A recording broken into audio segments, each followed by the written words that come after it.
Basically, I'm a walking meme. Every time I see people, do the voice, bro, do the voice. The Robert Frank voice. Yeah. So you pulled it out of me. Do you know who Robert Frank is? He's really funny, man. He talks like this. I was just on Tosh.0 like a week before.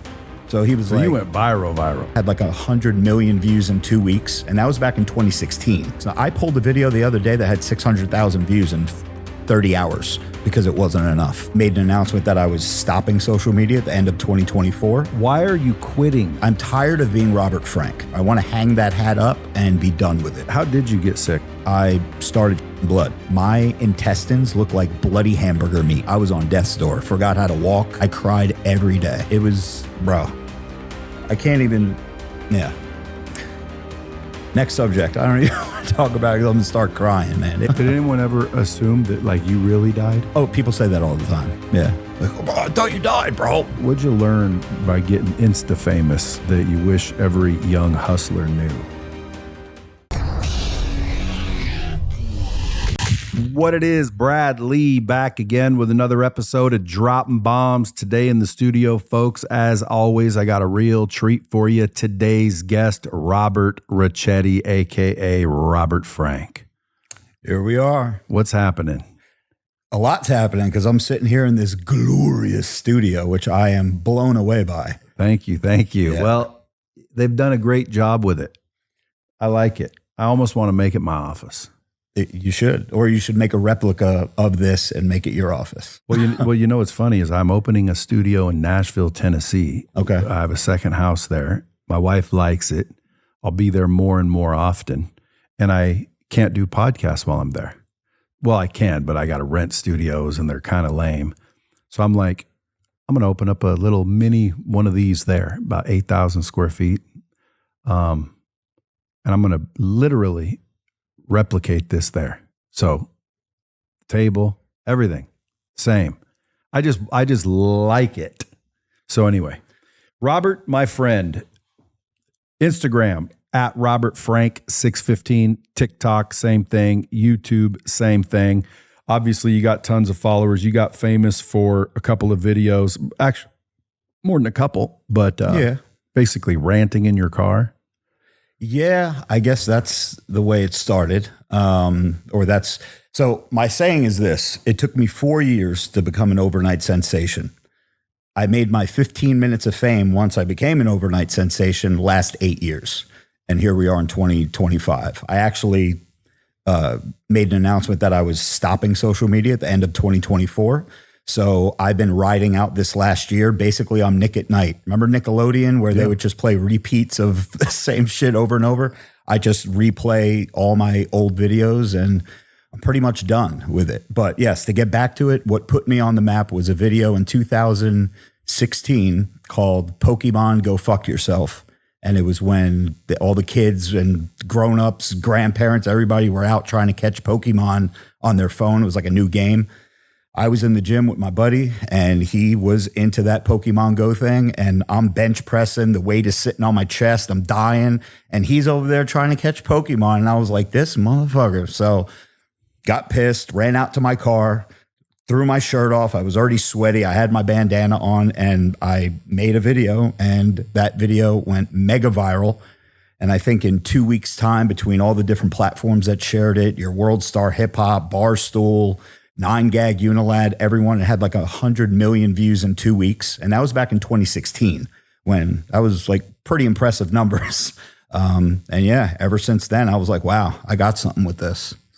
So you just kept creating content? I kept creating. Yeah. I started making videos in 2012 when like Vine was dying out. And you remember Vine? Yeah. Where you had like 6 seconds to tell a story. And I think that's how Logan Paul and Jake Paul got famous, is from Vine, and then they moved over. But I got in on the tail end of that. Now, mind you, I was already in my late 30s when all that was going on. It's like a young man's game now. But yeah, I moved over to Instagram and just started doing little goofy gym skits and stuff that I knew would piss people off to get attention. And I would target people and I was like an internet troll and, you know, and then finally the Pokemon Go Fuck Yourself video went viral and I was like, all right, this might be something I could sink my teeth into for a little bit. So I just kept replicating that and just talking about different things and every video was just going viral and hundreds of thousands, if not millions of views. And at the time, I only had 10, 20,000 followers. So those are pretty big numbers back then. Did you do it with intention to go viral, or did you just want to rant and put it out there? I was working, it wasn't my full-time job at the time. I was still selling insurance. And what kind of insurance? Health insurance. I was a Medicare specialist. So I sold Medicare plans to 65 and over senior citizens. I worked everything in insurance. I did claims. I did, I was the coffee bitch for a while I was learning. It was like I did everything, and then took my life and health exam. Took me 3-4 tries to pass it, finally passed it. And then I was able to sell Medicare, and I actually did pretty well at it. Why'd you stop? Because I was making too much money on social media. And well, you could have used that leverage to blow that up even more. Yeah, but where I was working, they weren't too fond of the Robert Frank 615 character, and had some issues in the office where people found out who I was and where I worked, and they were calling the front desk, and people were showing up trying to find me, and it just became people that I was making fun of online. Like this one guy that I filmed in a gym. He was doing I think it was some kind of bicep curl, and he was like rocking back and forth and just looked really silly doing it. So I filmed him and I put it on my Instagram, which I think had 7,000 followers at the time. Not even with 7,000 followers, how are you going to find one video? Anyway, HR came to my office. It's like, we need to see you. Yeah, this guy just came in while you were on lunch. He wants you fired for filming him. I was like, how did he even know who I was or where I worked? So that's when I was like, wow, the internet is pretty scary. They can find out anything. Yes, they can. But yeah, there were some other instances too where people were calling, hey, does Robert Frank work there? Is this where Robert Frank works? And they pulled me in the office and they were like, one more time. I don't care if it's positive, negative, or indifferent. Someone calls asking for Robert Frank, you're done.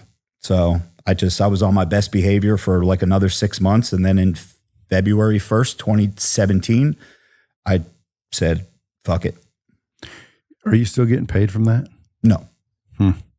No. Once I leave from the insurance world, like all of your book of business goes to the insurance company.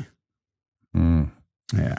So that insurance company. Yeah. Yeah, bro. Like, I don't know if you know this, but like insurance is obviously huge bucks. Never stops paying. Those policies you sold, they're still being paid those. Oh yeah. The company, of course. Yeah. What you should have done was quit and go start your own. Yeah, but I didn't want to do that anymore. I'm not a sales guy. You like? Yes, you are. I am a sales guy people. Because I was very good at it, what I did.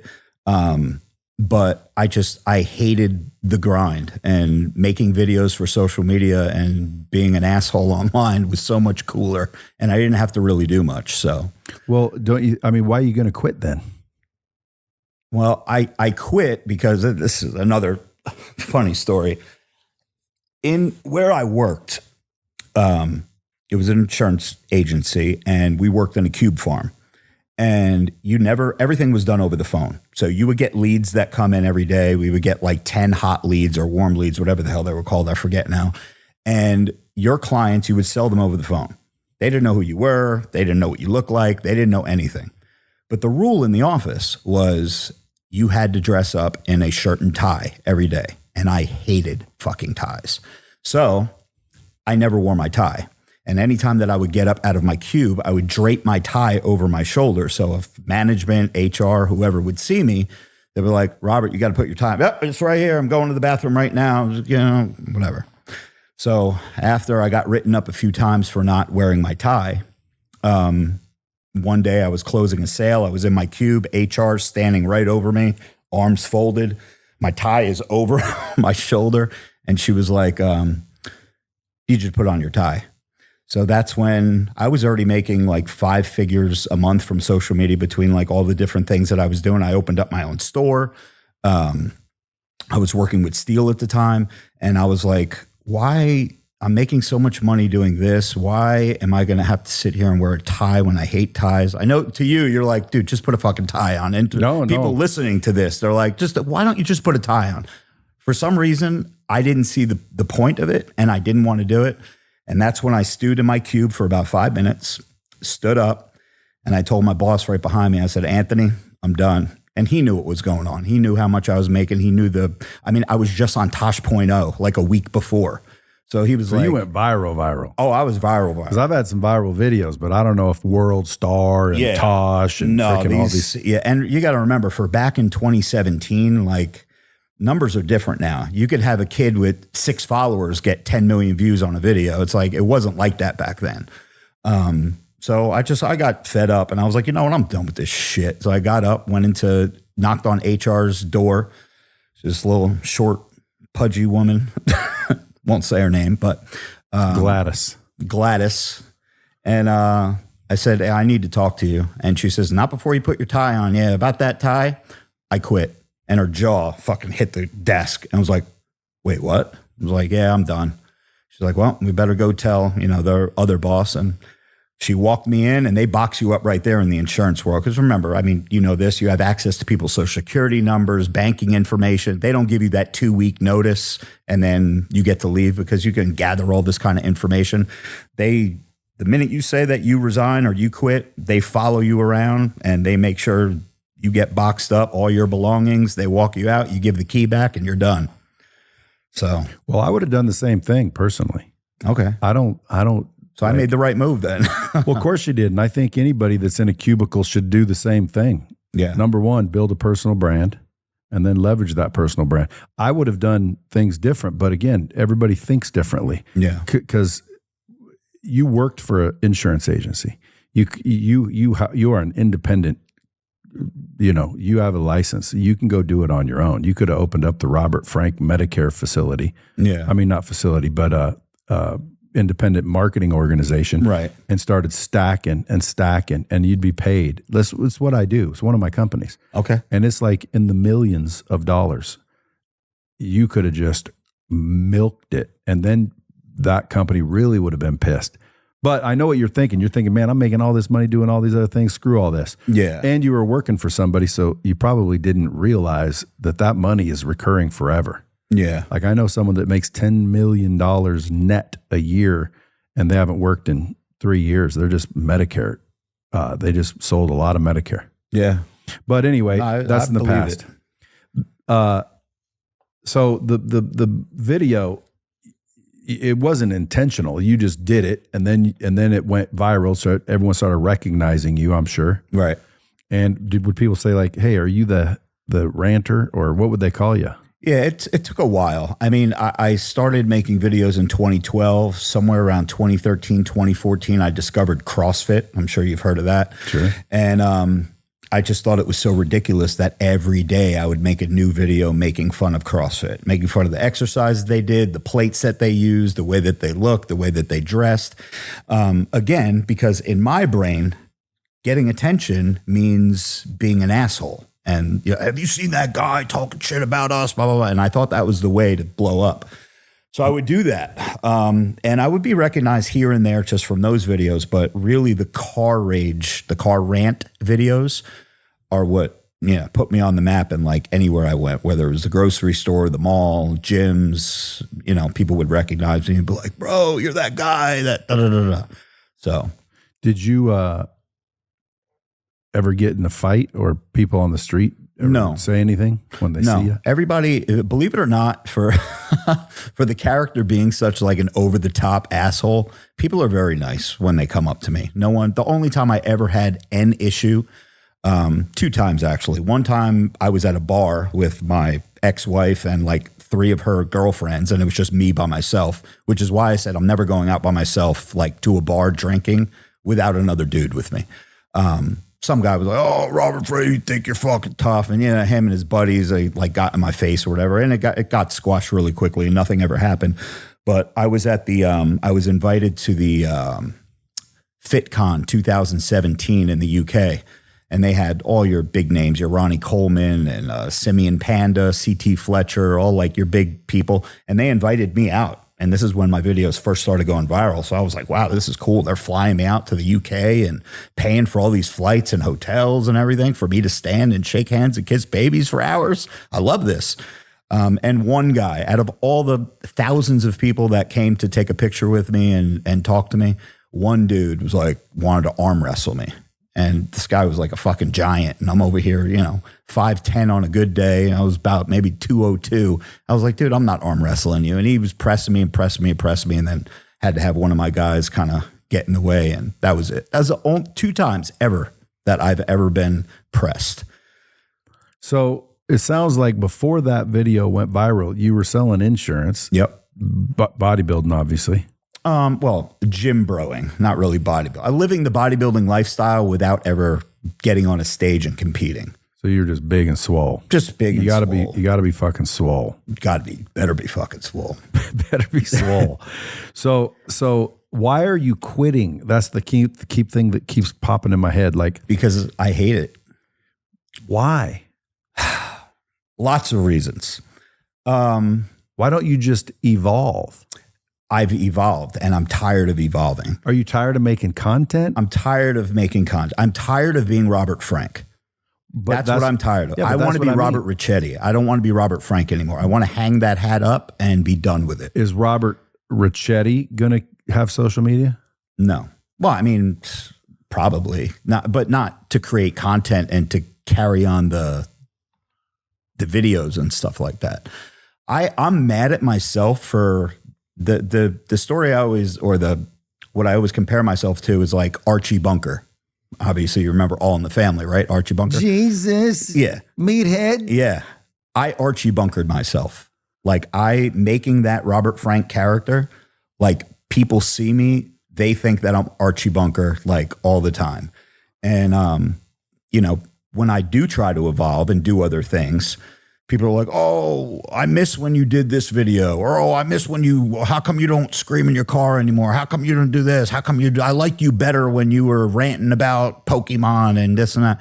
And I was like, I liked it better when Harrison Ford was Han Solo, but I understand he's got to do other shit, and people just, they don't like that. And I'm pissed at myself for creating this Robert Frank 615, like basically I'm a walking meme. That's basically what I am. Every time I see people, do the voice, bro. It's like, was there a voice? The Robert Frank voice. Yeah. So you pulled it out of me. Well, you've launched 2 energy drinks and a healthy soda. Correct. Through Steel Supplements. You got books, Better Be Effin' Swole, yep, and The Death of Robert Frank 615. Yes. Now, by the way, you guys can get these on Amazon, the books on Amazon. What are the books about? So the Better Be Effin' Swole, this is my joke book. So when I got sick in 2021, I don't know if we're getting into that or not, but we will. Okay. Basically, when I got sick, and we could backtrack, of course, when I got out of the hospital and when I was able to go back into the gym and start working out, I was like maybe 148, 150 pounds. Damn. Yeah. I went when I got sick. How much do you weigh now? I'm about like 205. Okay. But I went from 212 to 138 in 5 weeks. Yeah, it was bad. But when I was able to go back to the gym, I knew I couldn't sit in my car shirtless and scream anymore, because who wants to hear from this little wimp, like this little string bean now? Like it doesn't pack the same punch. My beard was humongous, so I still had the beard going for me. It's a lot smaller now. But I was like, I need to evolve. Great word.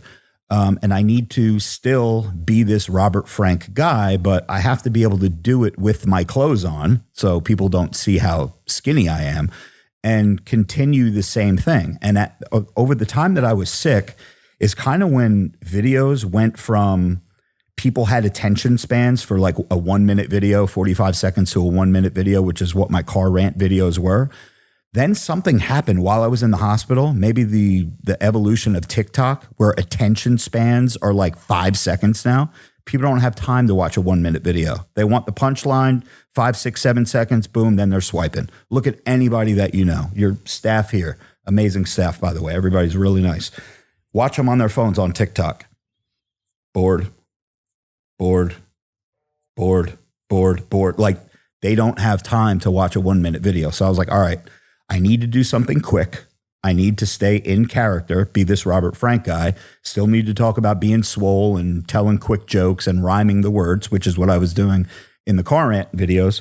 So that's when I came up with these better be swole quotes. On Monday we do chest, because if you want to stick your pork sword in a Honda Accord, your pecs better be swole. Quick, easy. The first one I did went like 5 million views. So I was like, okay, this works too. I don't need to be shirtless screaming in a car.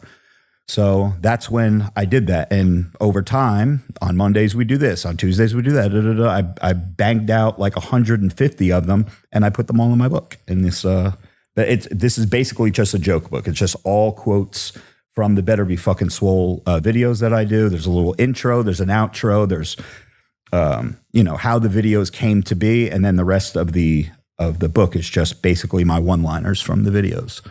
And then The Death of Robert Frank is my autobiography. And this book explains why I'm retiring, why I quit. It goes over everything: addiction, sickness,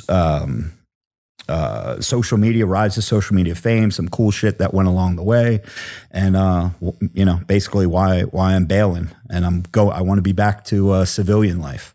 I joke around about it, and people think I'm crazy. I want to push carts at Target.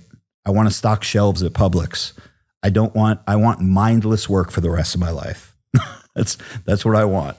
That's interesting. Yeah, probably have never had anyone sit here before and was like, you used to make, I think my best year, and I'm very transparent, my best year, I may have made 600,000 in my best year.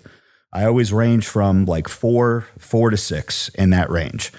I'm by myself. I have no overhead. I don't have a team. I don't have employees. So when you're by yourself making that kind of money, it's pretty good. It's a great living. But I want to go from that to making like 60 grand a year and just putting Pop-Tarts on a shelf in a Target. Like literally? Literally. But with that said, Jason who is the owner of Steel, gave me the opportunity. He was like, why are you going to do that when you work with us and we're launching these new products? So now I'm in charge of making sure that all of these drinks that you see here end up in every gym in the United States. And if they don't, there's going to be problems, because I'm coming to find you. So that's going to make you a whole lot more than 60K. Of course.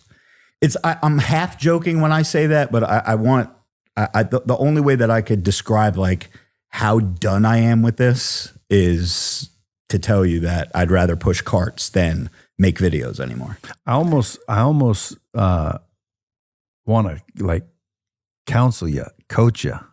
Sure. I'm open to it. I'm open-minded. Well, it's only because, dude, you are in a position that if you leveraged it correctly, you could get exactly what you're talking about without giving it up. Because when you give it up, eventually, dude, you're going to get exactly what you're asking for, and and I think by then you'll regret it. Because eventually you're going to be like, "Fuck, I could have freaking leveraged that," and you're going to look back and be like, "I never should have gave it up." Because giving it up, they will forget about you. And 5 years from now, you'll be nobody. Correct. At least on social media. Stocking shelves, baby. Yeah, but you that sounds great because of the constant brain damage. I think it, for most content creators, it's brain damage. They're constantly thinking and making content. Our brains never shut off. But if you just switch how you're doing it, and you start not really making content, but just being the content. Like, see, you are the content, dude. You got to quit making it and just start being it. You know the difference? I don't. You see my camera guy following me around? Yeah. Do you see me making any content? No, but you are the content. Just because you have somebody following you around, you're on camera. No, I see that. I am the content. But, so at the end of the day, dude, I just go about my day. I have multiple businesses, brick and mortar, employees, the whole bit. I'm a business person. The other day, I got invited to the celebrity poker tour. And I'm like, well, I thought you had to be a celebrity. And they're like, well, you are one. I'm like, I am?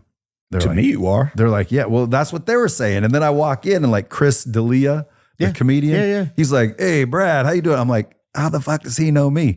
Dude, I watch you all the time. So like, athletes, Raiders, running backs, there's people there wanting pictures and like with me. And I'm like, dude, I'm just a businessman with a podcast, I say. Yeah. But in reality, dude, this is the new television. This is the new TV. So technically, even though people think, oh, he's just playing humble. No, I mean, I don't picture myself a celebrity, dude. I'm 56. Celebrities to me are freaking, Brad Pitt, Brad Pitt, Robert De Niro, The Rock, like real celebrities.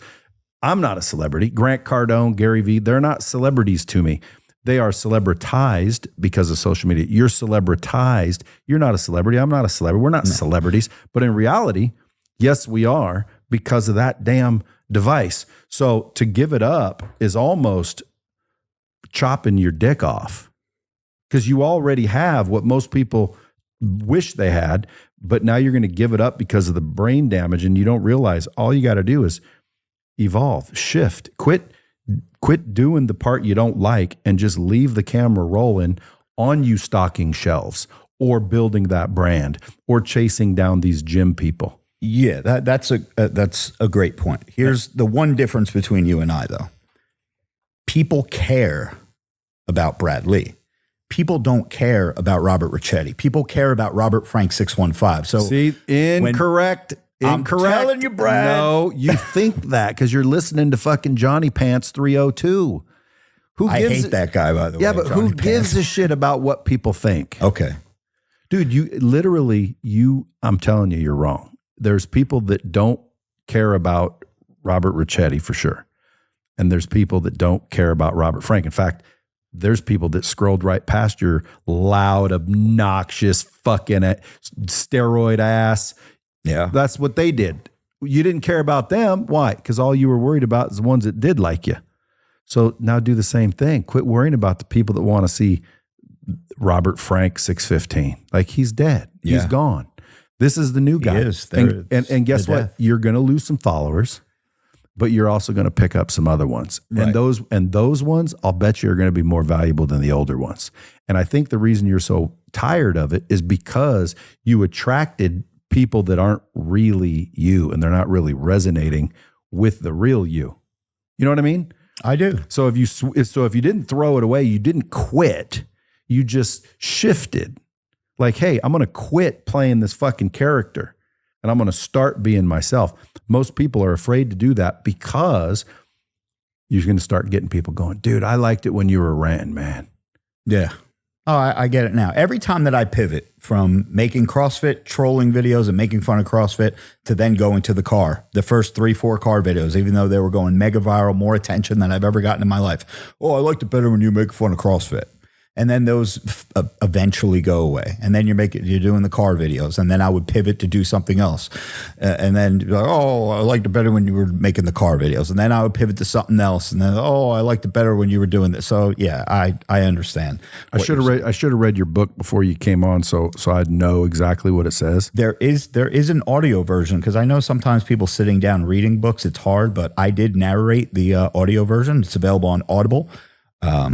I like audio way better. Yeah. I'll go get it here in a minute. I could give you a coupon for a free one. I don't need a free one. I like to support my friends. So at the end of the day, if I were your coach, I would say, dude, don't quit. Just quit being Robert Frank. Yeah.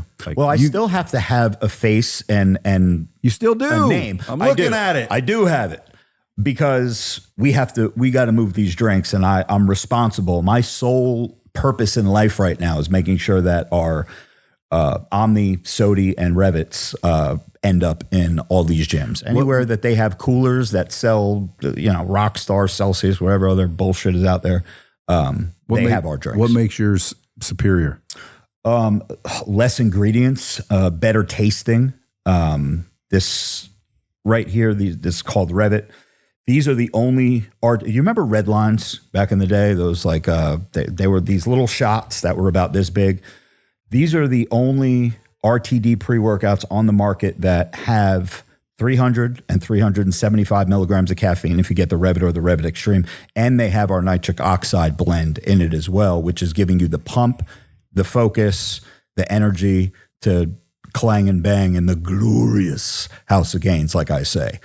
Our Omni energy drink, anywhere that these are being sold, that a Celsius is on the shelf next to them, we're in over 2,000 locations right now. we're blowing them away in terms of sales. People much prefer those.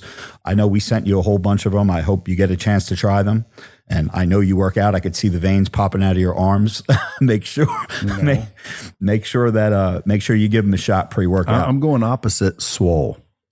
Opposite swole? Yeah. What does that mean? I don't want to be huge. I don't see any huge old people.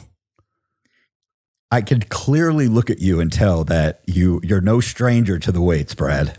Well, no, I mean, I work out, but I want to be lean, not swole. Yeah. No, these will get you lean. Like swole's you. Like you're a big old swole motherfucker. You should have seen me years ago. But well, to me, I've never seen any old bodybuilders. They're always young. Where's the old ones? They're dead. They're dead. There's so much weight you got to carry around. It's taxing on all your livers and your organs. Like, dude, I want longevity. So I'm like, now I'm going the opposite. Dude, I'm like 216 right now. Yeah. And believe it or not, I've never said this before. My goal's 200. 200. I always say you got to be 2 something to do something. But at the end of the day, that is a great saying. Well, it's only because I was always fucking big. But I'm a fat guy. With some discipline. My family, most of them fat. Like I have fat genes. I should be fat. Yeah. But, you got to work not to be fat. So at the end of the day, I'm going to go the opposite of swole and I'm going to go lean. Yeah. Because these will get you lean, brother. Well, energy, I've never been into energy drinks. Okay. Red Bulls, none of it. Celsius, Monster, none of them. Why this one though? Is it like, because all of them have chemicals, don't they? I mean, yeah, everything pretty much except water that you put in your body is going to have chemicals. But the thing that separates us from other companies is the ingredient count that's in them. Our sodies, this is the healthy soda. I think you brought up before. What's that called? Sodies? It's called soda, yeah. We have 6 different flavors of them. Pineapple milk?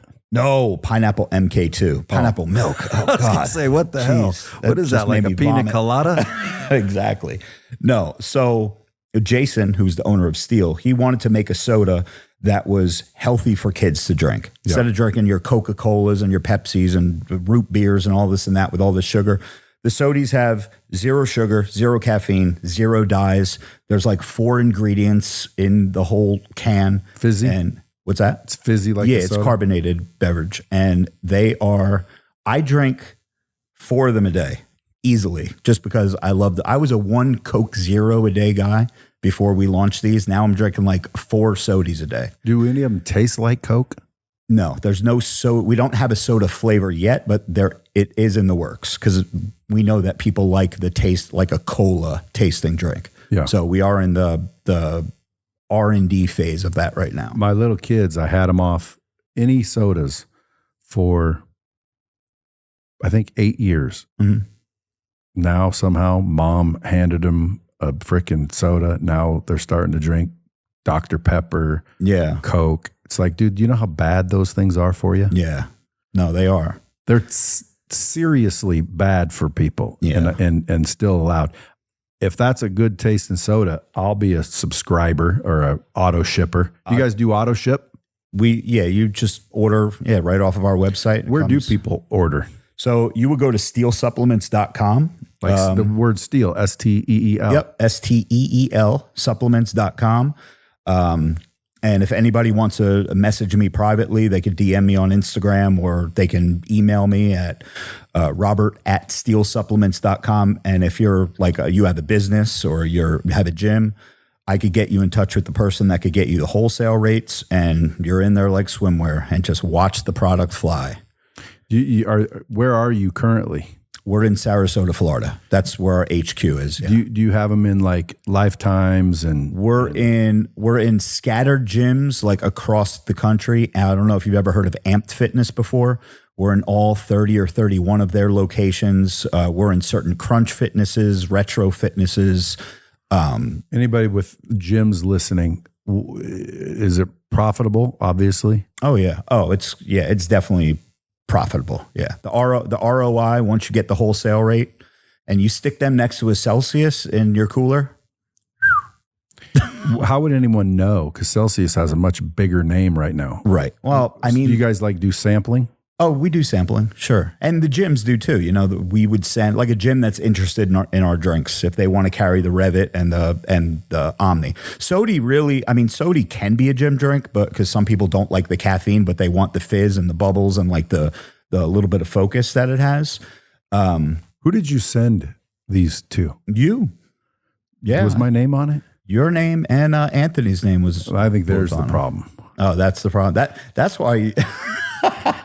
Well, anyway. Well, if it had Anthony's name, he works out. He's probably got them at his house. No, they're here. They're here. Well, I'm going to try them. Yeah. And I suggest people, definitely switch to a healthy version of soda. Absolutely. I forget the company that just sold for like billions. It's like Olipop or Poppy or something like that. But have you ever tasted those? No. They taste like shit and they'll make you shit your pants. Yeah, I've never tasted one, but I'd like to get a little piece of that freaking revenue. Of course. Which just shows you the market is there. Yeah. Oh, no, we're very well aware of that, and we're foot is on the gas. We're rocking and rolling. So let me ask you, what'd you learn by getting Insta famous that you wish every young hustler knew? Oh, what did I learn? It's a good question. What did I learn? I learned that it's not always peaches and cream. There's a lot of ups and downs with social media. Just because you have one viral video that gets 1 million views, your next video might get 10,000 views. And I know for people that a regular person that just posts for fun, they'd kill to get 10,000 views. You know what I mean? But the mind fuck of social media, be ready for it. Because if you're serious about this and you want to make a living out of it, be ready for the ups and downs of social media, because they're there. Meaning like being obsessed over likes and views and stuff like that. Obsessed over numbers and how come this video didn't do good? Oh, this video, we spent this much money on this video. How come it's only got 23,000 views when a video, where I was farting in a McDonald's parking lot has 80 million, like this shit like that. It will never make sense to you. Do you ever get like puzzled by shit like that? Mm-hmm. All the time. Because like I'm always thinking like this stupid one went crazy. Yep. And then you start to lose faith in society. It's almost like, dude, they want to see farts and screaming. They don't want to see good shit and valuable shit. Exactly. Which is why I tell fart jokes and scream, because that's what people want to see. Yeah, it is kind of crazy. Do you does going viral automatically mean you got money coming? No, absolutely not. So all these people trying to go viral, if they do go viral, doesn't always mean they're going to make a bunch of money. Well, are you going viral consistently on like a monetizable platform? Like if you're on YouTube I guess every platform monetizes now, but my big platform is Facebook. Facebook pays me very, very well. My videos still do very, very well. But just because you have one viral video doesn't mean that you're going to be an overnight millionaire. You have to string a couple of them together. And then what I would suggest is what I did. You get yourself out there, you get a name, you get a face, you get a brand, and then come out with a merchandise, t-shirt line, partner up with the supplement company. I'm on Cameo too. I do a lot of cameos per day. I don't know if you know what those are. Those are like, yes, I do. Like personalized shout outs. There. Okay. All right. Yeah. Cameo is another one of my bread and butters. I enjoy that part of Robert Frank. I still love doing. I was going to say that has to be Robert Frank. That is Robert Frank. But there's inflection. I'll start out a video. What's going on, Brad? Robert Frank. So I hear that, and then back to being me again. So it's like a combination they're getting, because I make every video like 3-4 minutes long. They could tell me, hey, this is my buddy Brad. He's just turned 50. He's got a cat named Joe, and he's got 6 toes. I'll make a 4-minute video out of that. What are you charging on that? 100 a pop. Yeah, I'm a little expensive. I made it stupid, I think.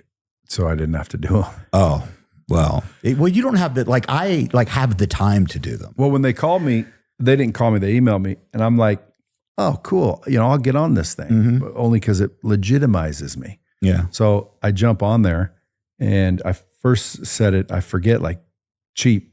And I got a bunch of people saying, send my friend this, send my friend that. Yeah. And I'm like spending all this time, and I had to rethink it. And it was like a pain in my ass. So I just upped it, and then I stopped getting them because no one's going to pay me that much. What are you charging But I'm now? still on there. Okay. I don't know. I'd have to go look. Oh, okay. All right. It's There's some people that they charge like $1,000 a cameo, and people are still paying them. It might be. Let me Yeah. see. It's again, if you really want one for me, well then you're going to step up. Otherwise, I don't really want to do it anyway. But I wasn't making huge money. How much are you making off of it? I make 6 figures a year. Just from Cameo. Christmas time is always big. Fantasy football season, which is right now and, over the last 2-3 weeks, those are big times a year. So actually PDB, they asked me to be on Connect. They were like, they saw my Cameo numbers and what I was doing. They had a conference call with somebody that worked there. They're like, you're going to make 10 grand a month easy. I think I've done in about 6 months, I've done about 6 or 7 Minex. so not quite 100 grand a month, but 10 grand a month, but it's fun. It's just another option for people to book me if they want to book me for something more serious. I feel like Connect is a little bit more business minded, or people that have like health issues that I went through, and like asking for honest feedback on that. It's not like a happy birthday or, hey, roast my buddy for not going to the gym. That's more like Cameo shit. 100%. Connect is more entrepreneurial, people wanting to tap into your knowledge for business. Yeah. So how did you get sick? Oh boy. Well, 2021, somewhere in February, I started shitting blood and didn't really know why. And lasted a week, 2 weeks. Wouldn't stop? Wouldn't stop. So by the 3rd week, I was losing weight. I was trying to go about my regular day. Were you shitting not literally, but were you freaking out? Yeah. Yeah. I was like, okay, because listen, have shit blood before, but it would be a day or 2 days and then it would go away. But this wasn't going away. But there was no pain, zero pain at all. Did you ever like get a camera stuck up there, colonoscopy? No, I didn't, because I'm a dude and I'm scared of doctors, and I didn't. So I'm on my 3rd week now, and now there is no stool whatsoever. It is just blood. Can't eat, can't sleep. I lost a bunch of weight, feeling like shit. My lower back my stomach didn't hurt. It was my lower back that was hurting, to the point where my ex-wife was like, all right, you're done with this shit. We're going to the hospital. So we went to the hospital, we went to the ER, and they gave me pain medication because I was in a lot of pain. They gave me like more Dilaudid than I think they've ever given anybody. And I was on cloud 9 then. I couldn't feel shit. I was like, this is great. I'm laying in the ER room, and, I think I'm going to be there for 2-3 hours. They're going to give me an antibiotic and send me home. And the guy came back in, and this is like right in the middle of COVID shit. So this dude comes in, looks like, remember at the end of ET where they have the astronaut suits and like the NASA outfits, the big white coats? He had this like big helmet on. And he was like, yeah, he goes, you have pancolitis. And I was like, oh, didn't know what that was. Like, okay. So I'm still thinking he's going to give me some antibiotics and send me home. I said, okay, like when, can I start getting my things together? He goes, we don't recommend you leave. This is not something like we need to check you out overnight. So anyway, I didn't leave the hospital for 5 weeks after that ER visit. I was up to 45 bloody bowel movements a day. It got to the point where I was like taking notes in my notepad on my phone of the time that I was sitting on the toilet just crapping blood. So they admitted me to the hospital, pumping me full of every steroid, every IV, not good steroids, like the steroids to like kind of help the inflammation of my colon. They did give me a colonoscopy the next morning that I was there.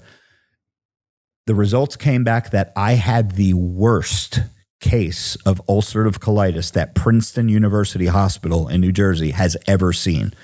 The doctor says that, or the surgeon, whoever, was reading the results and looking at everything, my intestines look like bloody hamburger meat, like in the grocery store when you're walking past. So they were pumping me full of every steroid, every IV, everything that you can imagine. They were giving me infusions, everything to try to calm my colon down. Wasn't calming down. The 13th day, my colon perforated and it popped.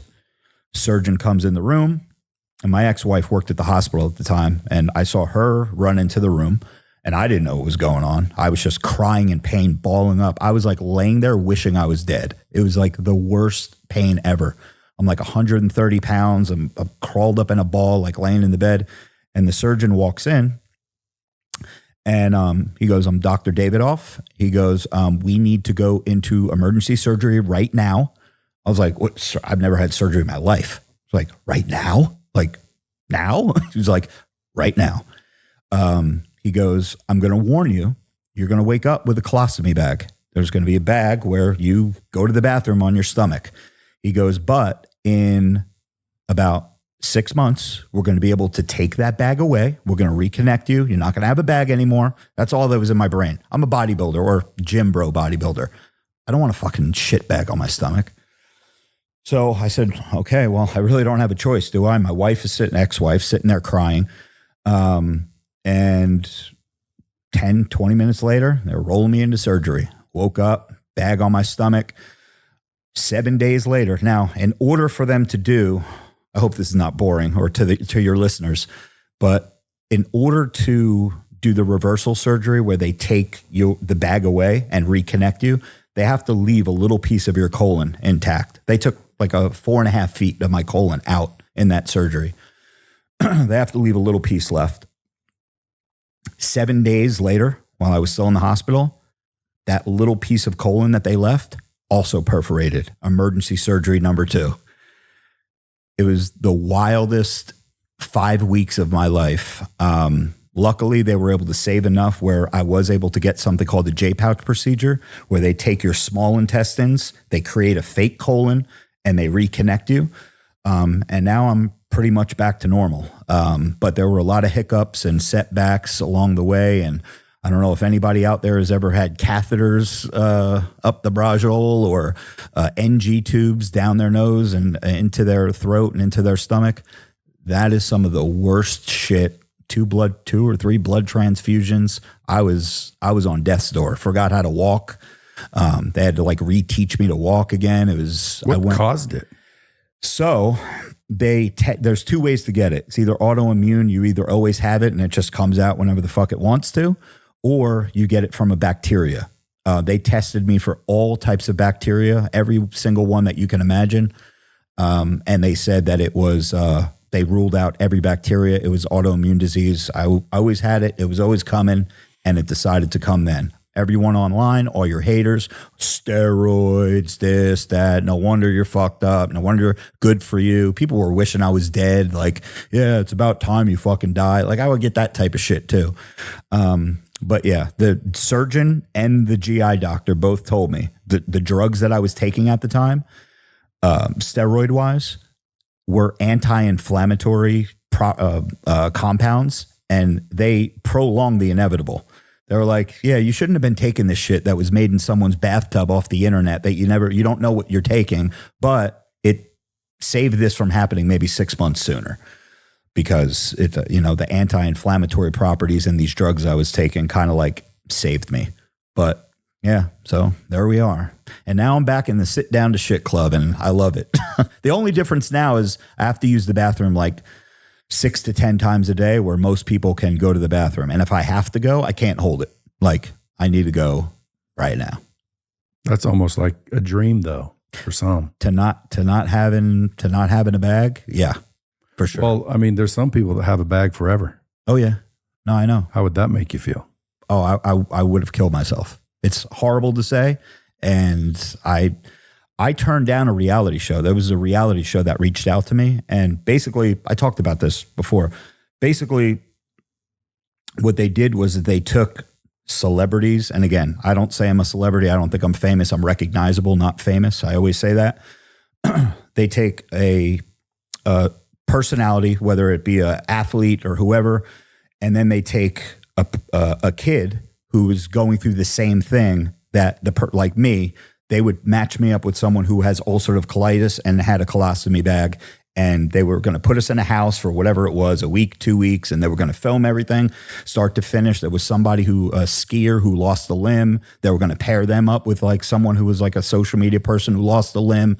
And there were going to be like 10 of us in a house, 5 like celebrities, and then 5 regular people who were going through something. I asked them, I said, does this person have Crohn's disease or ulcerative colitis? Because there's a big difference. If you have Crohn's disease and you have a bag, you have that bag for life, because Crohn's disease not only attacks your small intestines, your large intestines or your colon, which is one and the same, it also attacks your small intestines and your esophagus. So getting rid of the bag isn't helping you. Like, you're better off with the bag, because you're going to end up with the bag again somewhere down the road if they remove it. So I asked them, I said, does this kid have ulcerative colitis or Crohn's? And they got back to me, let me find out. He's got Crohn's. I turned it down because I'm honest. If I had that bag for life, again, this is me, I shouldn't be saying that, I would have found a way to kill myself. I hated that bag. I cried every day. I can cry right now, but I'm going to try. I'm going to try not to. Is it just sitting there taped to you? Yeah, but it's like, I know it saved my life, but like the bag would leak. Like, you'd be sitting there, you'd be trying to live your life. You'd be at the grocery store and all of a sudden there's shit rolling down your stomach and it smells like awful. And it was, bro, I can't even, yeah. Next subject. I don't even want to talk about it. I'm going to start crying, man. It was a really bad, I would look out the window. I remember where I was in my old apartment in Jersey every day. I would sit on same spot in the couch, look out the window. We had like these blinds. I would crack the blinds just a little bit that I could see outside, and I would just sit there and cry for hours. It was bad. But again, coming from a bodybuilder who cared about my appearance, oh my God, people are going to hate me now or not like me on social media because I got this colostomy bag and I'm not jacked and tan anymore and I'm not this and I'm not that. But then I thought about, well, let's use this to inspire people. Let's take this story and show people that, yes, I was on death's door. Something happened to me that was really fucked up. Let's inspire people. Let's motivate people, because hundreds of thousands of people have inflammatory bowel disease, and more people have bags than colostomy bags than you know. They just don't broadcast it, or they're not social media people that post about it online. A lot of people have it. And I've gotten a lot of people that reached out to me. It was like, you sharing your story has like given me so much hope and inspired me and this, that, and the other. So not as many people as I would like to have helped, but maybe there's a lot of people out there that I helped that just never reached out to me and said, you know, that my story and sharing my story helped them. But I was doing videos every day in the hospital. Like, when I had my strength back, I was doing TikToks every day, showing off the bag. And well, you couldn't take your shirt off. Couldn't. Well, I was always there. Yeah. I mean, for someone who's got it for life. Yeah. Well, I mean, you could take your shirt off, but there's going to be a bag there. Like, is it taped? Yeah. I mean, there's like, it's like an adhesive. There's like a bag, and like you have your stoma, which is like poking out of your stomach. It's like this little red thing. It's so, so disgusting. But anyway, yeah, you fit the bag over it. There's an adhesive, and do you still feel like you have to go, or does it just pour out whenever it just pours? There's no like nerve endings there, so you don't even know when you're going. All of a sudden, you'll look down, your bag will be full. Like, what the hell? Yeah. The only good thing about that is you were able to eat anything you wanted because there's no nerve endings. Now, my diet has completely changed because it is like a murder scene if I have anything remotely with spice. I can't even have black pepper anymore on food. Hot sauce, sriracha sauce, buffalo wings, all things that I loved, can't do it anymore because you think it bell is like peppers a fire. are spicy? Bell peppers? I don't mess with any kind of peppers anymore. I always make jokes that, to me, bell peppers are spicy because I don't like spicy. You don't like spicy Well, stuff, dude, it burns your mouth and then it burns your ass. Yeah. Like, why would anyone eat spicy food? Yeah. They're like, oh, it makes the flavor. I'm like, dude, it burns your mouth and then your ass. What's the point? Yeah. No, I'm on your team with that now. Well, I don't know if I'd end my life over a bag, but I definitely would not want one. That's for damn sure. Yeah. What do you think? There's a lot of people out there that have never gotten a colonoscopy. What do you say to them? Do you think if you'd have got one earlier, it would have been less extreme? No, well, at the time I wasn't at the age to get like routine. Like there's no colon cancer in my family. Like I think when you have like family history, I think you're supposed to go at like 40 years old or something. I think my colon, well, I had that issue when I was like 42. So I was still a little too young to get a colonoscopy, but when it's time to go and get yours, whether it be 45, 50 years old, go and get it done. Because even if you're not having issues. You would think with technology nowadays, they don't have to stick a camera up your ass. And it's not that that's the big deal. You realize that there's a lot of deaths because when they were doing it, they perforated your colon. Which is why I was supposed to, every 3 years, I'm supposed to get a colonoscopy. Just to make sure, I don't have a colon anymore. It's called a sigmoidoscopy or something where they just stick a camera up where that little J pouch is. And again, I'm a hypocrite here, but unless I'm having issues, unless I start shitting blood again, or unless I start having some kind of issues where like I would know when something is wrong, I ain't going in. Because if I wake up with a bag, it's over, Rover. Dude, the story goes like you can't feel anything, you don't know anything, but if you get your colon checked often and early and there's polyps or whatever they're called, they can fix it. Yeah. But if you don't, you'll wake up one day with stage 4 and you're done. Yep. So like that's what everyone's argument is you should just get it done no matter what. Yeah. Well, I've also read articles that says you're more likely to not have it you're more likely to have a complication from getting one to see if you have it than that you would have it. In other words, the argument is don't get them. They're dangerous and you shouldn't get them. So it's almost like, who do you listen to? It is like a 1% chance that they nick something and mess something up, but I'm like, for me and what I went through, I'm not willing to do that. So I'm more like a do as I say, not as I do. I think get yourself checked. Because you think if they stuck a camera up there and they said, yeah, we're going to have to put the bag back, you got shit growing, you'd just be like, too bad, I'm not doing it. Oh, for sure. Yeah. No bag for me, ever. Well, how old are you now?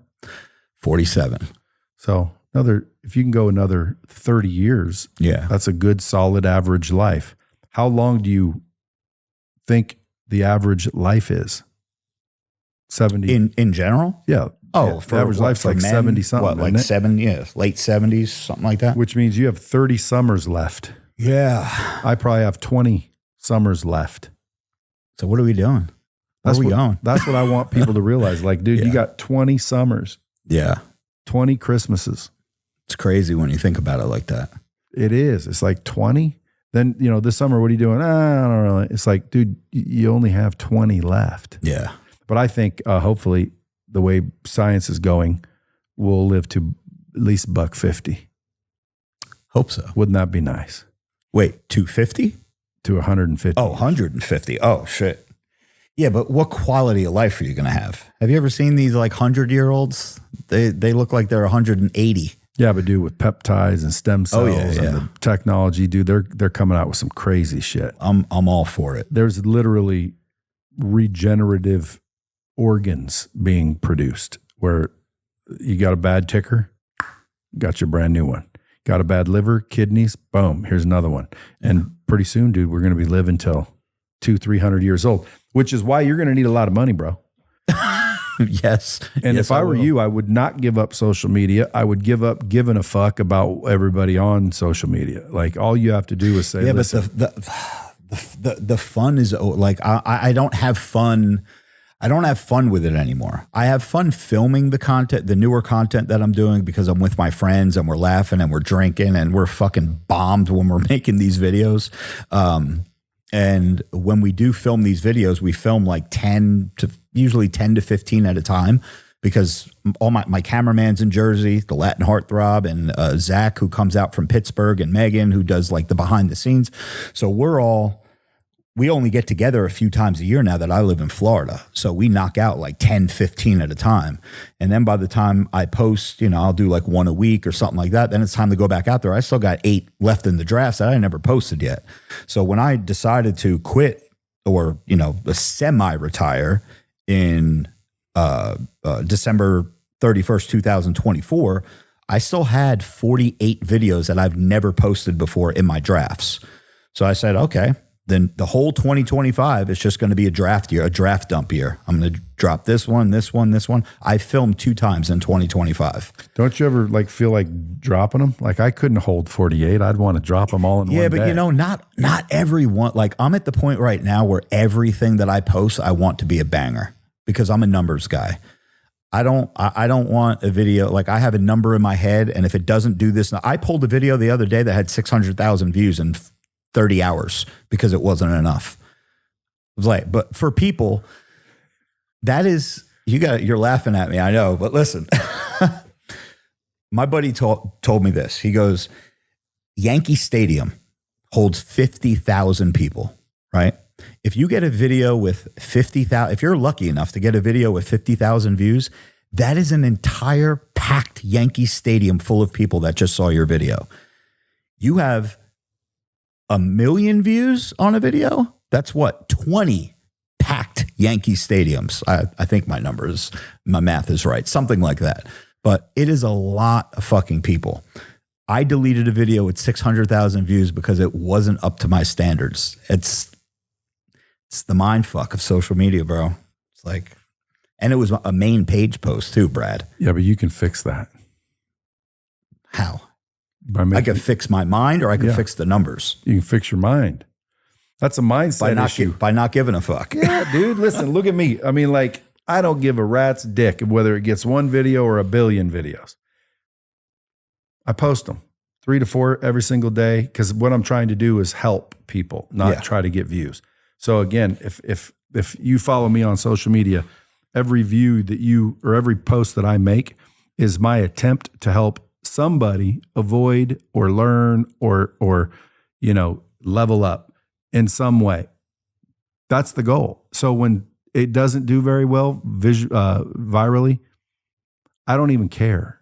I don't delete anything, and I don't care how many videos or views it gets. My goal is to entertain, and when I see a video that's not performing well, I was like, oh, people don't give a shit about this. They don't like it. I'm pulling it. Well, 600,000 did. I know, but it wasn't 1 million. My main Instagram page, the Robert Frank, there's like 30 fake pages of me that are out there. 2 of them I run. My main page, I need to see 1 mil. I need the M needs to be there, Brad. If it's not, you're obviously competitive then. Yes, very. So you don't think you can change that about yourself? Can you teach an old dog new tricks? Yes. You can? You think so? Sure you can. Okay. Depends. I mean, if the old dog wants to learn new tricks, to me, if you give up that social media, you're going to regret it. Now, I killing off Robert Frank, that's easy. Yeah. Yeah. I mean, dude, people change, people grow up, people think different, life changes, evolves, moves on. You could move into the entrepreneur phase. You're going to blow up the brand there, the steel supplements. You're an author now. Yeah. I don't know why you don't have a podcast. I do have a podcast, but it's behind a paywall. We do a Patreon exclusive show every week. We had a podcast. It was a public podcast. It actually didn't get enough views. No. It did very well. We were in the top ranked top 200. Loser. But we got threatened by SoundCloud, iTunes, all these different platforms because of the shit we were saying. I have no filter. I was dropping my own bombs on my podcast about, around the whole time of the whole COVID and George Floyd bullshit that was going on. Well, that was a dangerous time to be on. Yeah. But now and to have an opinion. Yeah. Now is a new time. Now is a new time. You should bring it out or keep the paywall there, I suppose, but you should have a podcast. Yeah. I mean, dude, you're a personality. You should leverage it. Let people to know the real you, drive everything to the businesses that you want to blow up. The social media leads to businesses, brick and mortar. Like I get deals in this place because of social media. This podcast drives deals to all my companies. It allows me to get $50,000 to go do a keynote speech. $50,000. They used to tell me to shut up in school. Now they give me 50 G's to talk for an hour about anything I want. So it's almost like if I were to give that social media up, I would probably cost myself $6 million a year easy, maybe 10. Yeah, it also, you're right. It all stems from social media, which again is why I like to say that I quit, because it sounds cooler in my brain. And it gives me that like it makes me, I said I was going to quit and I quit. But in reality, it ain't smoking, bro. Am I really quitting? Because I'm still posting, right? Albeit old shit. Everything that I post now is an old video, just over and over. I still post every day. So my name and my face is still out there. And I know that I still have to have some sort of a face and a brand to be able to sell my books and to make sure that everywhere is carrying steel. So yeah, I'm not going away completely, but why don't you I would just change love your name to Frank Steele. Frank Steele. That sounds like a porno name or something. Dude, if I were you, I would figure out some way of announcing to the world, which you already did with the book, that Robert Frank's dead. Hold a ceremony, a funeral. Yeah. For Robert Frank, and say goodbye to Robert Frank, and then introduce everyone to Rob Ricchetti. Is it Robert? Do you go by Robert? Yeah, I guess Robert sounds more professional. Does anybody call you Bobby? When I was a kid, and I got rid of that real quick. Yeah. You think Bobby sounds like a kid's name? Bobby sounds like a bad kid. Like I'm getting in trouble. Like, Bobby, put that down. Bobby, stop that. Bobby, get off of that. Like, yeah. So, folks, listen, if you guys want to follow him, you're still going to follow him at Robert Frank 615, yeah? Yeah, Robert Frank 615. And you can change that. Why 615? Is that Arizona or something? What is 615? No, that's my birthday. Oh, 615. Again, if I knew what this was going to become, I would have picked a much cooler name. But I didn't want anybody to know what my last name was originally. So I picked my middle name, Robert Frank, and 615 is June 15th. That's my birthday. So if I were you, again, last time I'm going to tell you, I would keep it and I would just start not caring about how many views you get.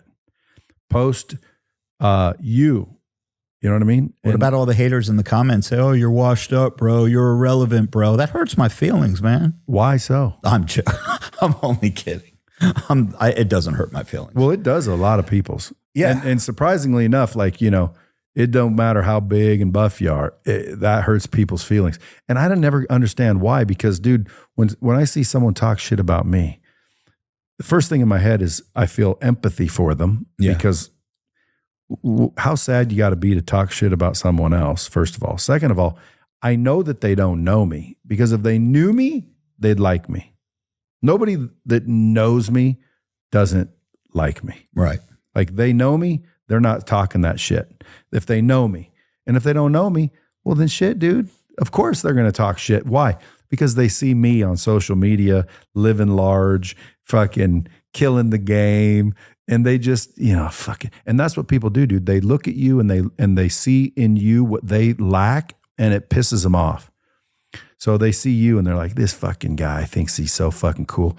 It's because, dude, they don't think they're very cool, and you display the cool they feel they lack, so they hate about it. So a lot of times when people are hating on you, it's their lack that they don't like about you. In other words, if I think you think you're so cool, it's because I don't think I'm cool enough. You think you're so fucking smart, it's because I feel stupid. And you display this smartness, which I lack. So I'm going to be mad about it because you have it and I don't. You're dropping bombs right now, Brett. Oh, I forgot about the old bombs lately. Yeah. We should have carpet bombed a few of those. But dude, I'm glad you're okay. First of all, health wise, because man, having the bag would have been sucky. Folks, go try the Steel supplements. I'm sure there's more than just those drinks. Oh, yeah. We have a whole line of supplements. We're a household name in the supplement game in terms of all the other products, your proteins, pre-workouts. Which one's bullshit? Like, is creatine legit? Yeah. Yeah. Creatine is probably one of the most researched products or What about whey protein powder? Yes. Legit? It's legit. The only thing that and again, people can argue with me. And if Jason hears me say this, he's probably going to pull me aside into the office and be like, dude, like, what the fuck are you saying? The one thing that I've never tried, and maybe it's because there's no stimulants in it and I don't feel the benefit from it, that I think is supremely overrated is BCAA, which is like branch chain amino acids, which you're supposed to sip during your workout, after your workout, before you work. And I know that there's people out there that swear by it. It's never done anything for me. When I take something, I want to feel something. If I take a dick pill, Hard AF from Steel, or a Cialis or anything, I want my dick to get hard. If I drink... You got a dick pill? We do. It's called Hard AF, yeah. Yeah, it's pretty good. I take like 8 of them at a time, harder than a roll of quarters, which helps because I'm hung like a thumbtack. So it's, it gives me a little bit. Gets you an extra centimeter.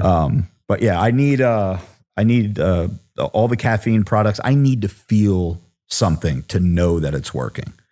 So what can the Bomb Squad do for you? The listeners. The Bomb Squad, what could they do for me in terms of... how can they help you? We're a community of helpers. Well, I mean, in the short term, there's plenty of ways that you could help me. But in the short term, head on over to steelsupplements.com and grab yourself either some Revit, some Sodies, or some Omnis, or any of our products. How will they know that you sent those people over there? Well, they could use my discount code, which is RF10, Robert Frank 10, RF10. That will let Steel know that I sent them, okay? They could also pick up my books on Amazon or my store, robertfrank615.com, if you want a signed copy. Sometimes people want signed copies for some reason. I never really understood why, but if you buy them off my store, I can sign them for you. Just leave a little note in the notes section. Hey, please sign to Mo, Larry, Curly, whoever.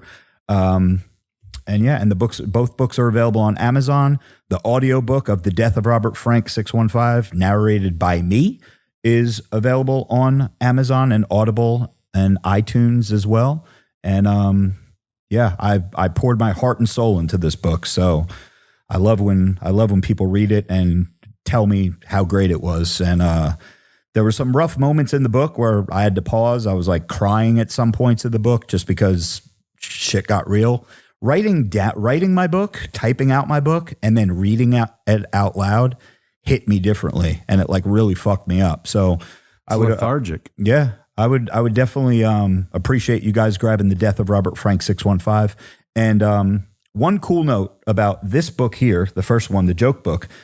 At one time, this was number 98 out of all of the books on Amazon that were sold. 98. So it was in the top 100. And The Death of Robert Frank 615, the audio version of the book, the Audible version, was the number 1 book in the body fitness and bodybuilding category for like 60 straight days. So it's like little old me. Did anyone ever assume that like you really died? Oh, people say that all the time. Yeah. Like, oh, I thought you died, bro. It's like Death of Robert Frank. But again, like you were saying, to make a video about how Robert Frank is dead, the character is dead. That's basically why I titled this the way that I did. So. Well, I appreciate you coming in, folks. Go get his books, go get his whatnot, and go follow at Robert Frank 615. Even though you can change that to Robert Ricchetti. I could change it, but Robert Ricchetti isn't as cool as Robert Frank 615. Maybe it's cooler. It's cooler. It is cooler. I like it. And dude, I'll be following you. Hopefully everything you want in life is going to come to pass. And if we can ever do anything, stop back by Vegas. Thank you. Folks, as always, till next time, keep it real.